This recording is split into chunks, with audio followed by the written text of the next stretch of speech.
रोकिएन महाकालीमा भारतको बलमिचाई नदी धार बदल्ने गरी फेरि थाल्यो तटबन्धन। नेपालका नेताहरू भने कुर्सीका लागि मरिहत्ते गर्दै सरकार गठन पेचिलो बन्दै प्लान बी को तयारीमा प्रधानमन्त्री शेरबहादुर देउबा। प्रचण्डलाई प्रधानमन्त्री पद नछाड्न देउबालाई काङ्ग्रेसका नेताहरूको दबाव। काङ्ग्रेसले छाडेन प्रधानमन्त्रीको बटम लाइन। सत्ता सहकार्य कमजोर हुँदै गएको नेकपा माओवादी केन्द्रको निष्कर्ष। ज्येष्ठ सदस्यका रूपमा जबरालाई राष्ट्रपति भण्डारीले गराएको शपथ त्रुटिपूर्ण भएको खुलासा। नेकपा माओवादी केन्द्रले गठबन्धन तोडे नेकपा एमाले सम्हाल्न तयार। बैतडीको मोलौलीमा अस्पताल निर्माणको विषयलाई लिएर झडप हुँदा 35 जना भन्दा बढी घाइते। भोइस अफ नेपाल सिजन 4 को विजेता बने करण राई। चार्ल्स सोब्राजलाई सरकारले फ्रान्स पठायो। 10 वर्षसम्म नेपाल आउन नपाउने विदेशी मिडियासँग अपराधी चार्ल्स सोब्राजले भने नेपाल सरकारलाई मुद्दा हाल्छु। दुवैले दाबी नछाडेपछि देउबा प्रचण्ड वार्ता भयो निष्कर्षविहीन। आज फेरि भेटवार्ता हुने। शपथ लगत्तै महतो र गुरुङ निलम्बनमा। अख्तियार र प्रहरीको पत्र पुग्यो सांसदमा। अज्ञात समूहको गोली प्रहारबाट 12मा भारतीय व्यापारीको मृत्यु। सांसदको तलब बन्द गर्न माग गर्दै राष्ट्रिय सभा अध्यक्षलाई ज्ञापन पत्र। कर्णाली प्रदेशमा प्रदेश सभाको संसदीय दलको नेतामा मुख्यमन्त्री स्थायी भए सर्वसम्मत। र स्वतन्त्रबाट जितेका रेशमलाल चौधरीका बुबा अन्ततः छोराकै पार्टीमा गरे प्रवेश। बुहारीले गरिन् भव्य स्वागत। केपी शर्मा ओली पनि प्रधानमन्त्री पदकै दौडमा। श्रीमतीलाई अङ्गालोमा हालेको भन्दै शिक्षकको गरे हत्या। बोल्नै नसक्ने अवस्थामा सचिन परिवार टिचिङ अस्पतालको आइसियुमा उपचार हुँदै यता रवि लामिछानेले गरे निकै ठुलो घोषणा। अब रवि लामिछानेले सरकार चलाउन सक्ने। अब हेर्नुहोस् पुरा समाचार।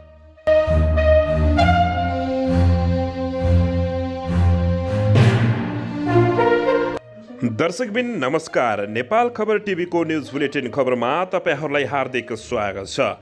यदि हाम्रो च्यानललाई अहिलेसम्म पनि सब्स्क्राइब गर्नुभएको छैन भने सब्स्क्राइब गरी नजिकै रहेको बेल आइकनलाई दबाई हामीसँग जोडिनुहोला। दर्शक महानुभावहरू फेरि पनि तपाईहरूमाझ निकै महत्त्वपूर्ण समाचार अपडेटका साथ उपस्थित भएका छौँ। यो भिडियोलाई अन्तिमसम्म हेरी हामीलाई साथ दिनुहोला। दर्शक महानुभावहरू एउटा सानो लाइक र सेयर गर्न पनि नभुल्नुहोला। दर्शकबिन आउनुहोस् आजको विशेष तथा मुख्य खबरतर्फ लागौं। दर्शकबिन नेपालका नेताहरू कुर्सीमा लिप्त हुँदा उता भारतको सिमानामा रहेका नेपाली दाजुभाइहरूलाई भारतले बारम्बार बलमिचाइ गरेको छ।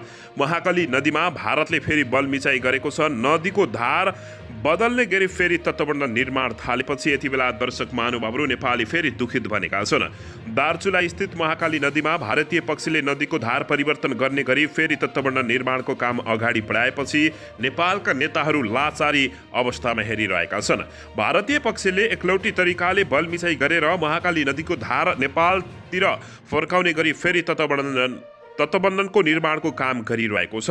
दर्शकबिन बिहिबार महाकाली नगरपालिका 4 बाङ्गाबगर क्षेत्रमा महाकाली नदी फर्किने गरी भारतीय पक्षले तटबन्ध निर्माणको काम गरेको स्थानीय अमन बोहराले बताएका छन्। भारतीय पक्षले दादागिरी गर्दै नदी हाम्रोतिर फर्काउने गरी काम गरिरहेको छ। नेपाललाई ध्वस्त पार्ने हिसाबले काम गरेको उनले बताएका छन्। हामीले प्रशासनलाई खबर गरेका छौँ। उनले भने महाकाली बीचबाट बग्ने गरी काम गर्नुपर्छ। भारतले एकपक्षीय ढङ्गले नदीको धार परिवर्तन गर्ने गरी तटबन्ध बनाउन थालेपछि नेपाली स्थानीयहरूले विरोध गरेका छन्। आक्रोशित स्थानीयहरूले शुक्रबार हिज ढुङ्गा मुढा समेत गरेका हुन्। नेपालको विरोधपछि अहिले भारतीय पक्षले काम रोकेको बोहराले बताएका छन्। तटबन्ध निर्माणको क्रममा दार्चुलामा तनाव हुने गरेको छ। यसअघि पनि महाकाली वारी र पारीका नागरिक बीच ढुङ्गा हानाहान नै भएको थियो। यो घटनामा 7 जना नेपाली नागरिक विरुद्ध भारतमा जाहेर्नी परेको हो। भारतीय पक्षले तटबन्ध निर्माणका क्रममा विवाद भएपछि केही साता अगाडि नेपाल र भारतका स्थानीय प्रशासन बीच छलफल भएको थियो। दर्शकबिन सो छलफलमा महाकाली नगरपालिकाका 4 रिङ्गेताल क्षेत्रमा महाकालीको धार नेपालतिर फर्काउने गरी बनाइएको संरचना 10 दिनभित्र हटाउन भारतीय पक्ष सहमत भएको अवस्थामा फेरि उल्टै भारतीय पक्षले बनाउन सुरु गरेको छ। दर्शकबिन यसैबीच आउनुहोस् अर्को समाचारतर्फ लागौँ। काङ्ग्रेसले प्रधानमन्त्रीको बटम लाइन नछडेपछि सत्ता सहकार्य कमजोर हुँदै गएको नेकपा माओवादी केन्द्रले निष्कर्ष निकालेको छ। दर्शकबिन नयाँ सरकार गठन गर्न तोकिएको समय सीमा सकिन 2 दिन बाँकी अर्थात् आज 1 दिन बाँकी रहेको छ। सत्ता गठबन्धनको तर्फबाट पहिलो सरकारको नेतृत्व कसले गर्ने सहमति अझै हुन नसकेको अवस्था रहेको छ। यसैबीच नेकपा माओवादी केन्द्रले पहिलो सरकारको नेतृत्व आफूले पाउनुपर्ने अडानबाट पछाडि हट्न नसक्ने बताइसकेको छ। यस्तै काङ्ग्रेस पार्टीभित्रको सन्तुलन मिलाउन पनि पहिलो नेतृत्व आफै गर्ने प्रस्तावबाट पछि हट्न नमानेको अवस्थामा यति बेला सत्तारूढ दल गठबन्धनमा निकै रडाको मचिएको छ। सरकारकै नेतृत्वको विषयमा काङ्ग्रेस नेकपा माओवादी केन्द्र टसमस नभएपछि हिजो गठबन्धनको बैठक पनि बस्न नसकेको अवस्था रहेको हो। यद्यपि शुक्रबार बेलुका प्रधानमन्त्री एवं काङ्ग्रेस सभापति शेरबहादुर देउवा र नेकपा माओवादी केन्द्रका अध्यक्ष पुष्पकमल दाहाल प्रचण्ड बीच बालुवाटारमा 1 घण्टा छलफल भएको थियो। तर काङ्ग्रेसले आफ्नो दाबी कायम राखेपछि मिल्ने सम्भावना कमजोर हुँदै गएको नेकपा माओवादी केन्द्रको निष्कर्ष रहेको छ। बालुवाटारमा देउवासँग भेटे लगतै प्रचण्डको सम्पर्कमा पुगेका एक नेताले बताए अनुसार काङ्ग्रेस पूर्व सहमति भत्काउन खोज्दैछ। त्यसमा सभापति देउवा निकट नेता नै सक्रिय भएको बताएका छन्। चुनावपछिको पहिलो सरकारको नेतृत्व आफूले गर्ने पूर्व सहमति भएको ती नेताले दावी गरेका छन्। तर शुक्रबार बालुवाटारको बैठकमा प्रधानमन्त्री देउवाले मिलाउने गरी निर्णय गर्न नचाहेको एक नेताले बताएपछि सत्तारूढ दल गठबन्धन भत्किने भएको हो।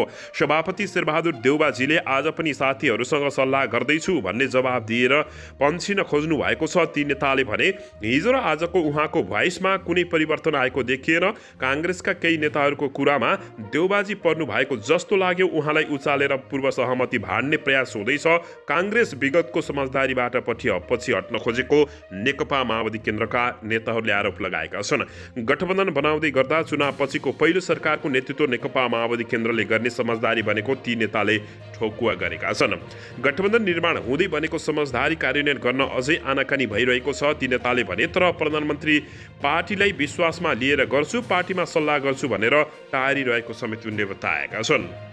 राष्ट्रपतिले दिएको समय अगाडि नै सहमति बन्ने अवस्था नभए परिस्थिति अर्कै हुन सक्ने र त्यसले गठबन्धनलाई असर पर्ने नेकपा माओवादी केन्द्रले चेतावनी दिइसकेको छ।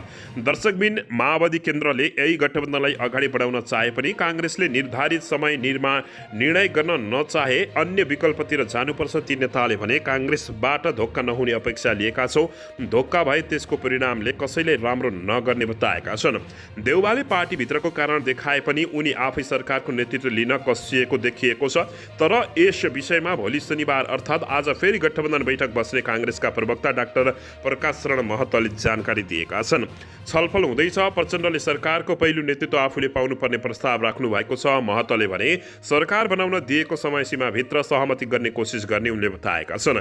प्रचण्डले राखेको प्रस्तावबारे भोलि नै विस्तृत छलफल गरिने बताएका छन्। तर नेकपा माओवादी केन्द्रका नेताहरू भने काङ्ग्रेसले भोलि फेरिरहेको भन्दै असन्तुष्टि जनाएका छन्। दर्शकबिन अध्यक्ष प्रचण्डलाई विकल्पबारे उदार हुन सुझाव दिएको एक अर्का नेताले बताएका छन्। नेकपा माओवादी केन्द्रका अध्यक्ष पुष्पकमल दाहाल प्रचण्डसँग नेकपा एमाले अध्यक्ष केपी शर्मा ओलीले सत्ता सहकार्यको यात्राको प्रस्ताव राखिसकेका छन्। बुधबार र बिहिबार केपी शर्मा ओलीले प्रचण्डलाई गठबन्धन छोडेर आए सहकार्य गर्न तयार रहेको समेत बताइसकेका छन्। केपी शर्मा ओलीको प्रस्तावमा प्रचण्ड निश्चित हुन सकेका छैनन्। तर केपी शर्मा ओलीले गठबन्धन छाडे अहिले नै प्रधानमन्त्री दिने वचन दिएपछि नेकपा माओवादी केन्द्रका नेताहरू यति बेला प्रधानमन्त्री शेरबहादुर देउवासँग भड्किएको बुझिएको छ। दर्शकबिन यसैबीच यता भोइस अफ नेपाल सिजन 4 को विजेता करण राई बनेको खबर प्राप्त भएको छ। द भोइस अफ नेपालको चौथो सिजनको विजेता करण राई बनेका छन्। शुक्रबार साँझ भएको ग्रान्ड फिनालेमा राईले नगद 25 लाख रुपियाँ सहित पुरस्कार प्राप्त गरेको खबर प्राप्त भएको छ। करणको टिमले राजुबाट प्रतिस्पर्धा गरेका थिए। टिम राजेशकी Sabina Yonghang Limbu first runner up घोषित भएकी हुन्। टिम प्रमोदकी Yogesh Magar second runner up घोषित भएका हुन्।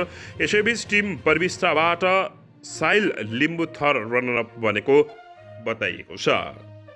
दर्शकबिन यसैबीच यता विदेशी मिडियासँग अपराधी रहेका चार्ल्स सोब्राजले नेपाल सरकारलाई मुद्दा हाल्ने चेतावनी दिएका छन्। सिरियल किलर चार्ल्स सोब्राजले नेपालबाट जेलमुक्त भएसँगै बिना कसुर जेलमा राखेको भन्दै नेपाल सरकारलाई मुद्दा हाल्ने चेतावनी दिएका छन्। जेल जीवनबाट मुक्त भएर घर फर्किने क्रममा एएफपीएससँग कुराकानी गर्दै उनले नेपाल सरकारसहित धेरैलाई मुद्दा चलाउने चेतावनी दिएका छन्।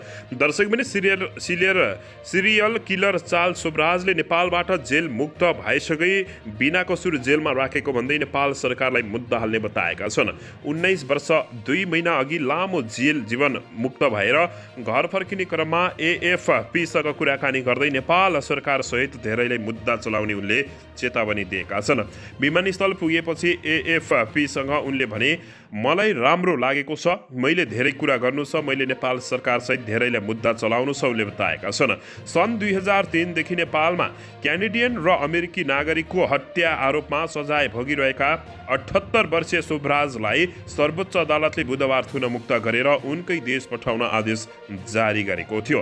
दर्शकबिन 19 वर्ष जेलमा बसेर छुटेका कुख्यात अपराधी चार्ल्स सोब्राजलाई उनकै देश फ्रान्स डिपोर्ट गर्नको लागि विमानस्थल लगिएको थियो। सोब्राजले केही दिन नेपाल बस्न चाहेका थिए। उनलाई फ्रान्स पठाइएको छ। कतार एयरवेजको विमानबाट दोहा हुँदै पेरिस पठाइएको जानकारी प्राप्त भएको छ। दर्शक महानुभावहरू, कुख्यात अपराधीले विदेशी नागरिकको हत्या गरेको आरोप उनलाई लागेको छ।